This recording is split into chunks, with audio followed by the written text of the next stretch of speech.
Xin chào các bác nha. Hôm nay em sẽ giới thiệu cho các bác về sản phẩm hương đen làng quán.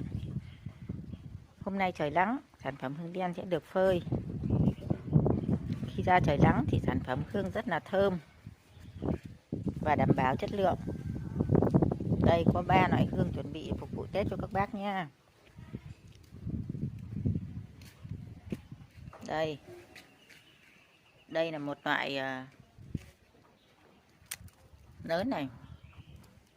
Đây là một loại vừa này.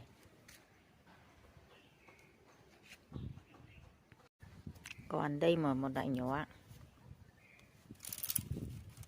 Hương to bụ nén, nhẵn đẹp.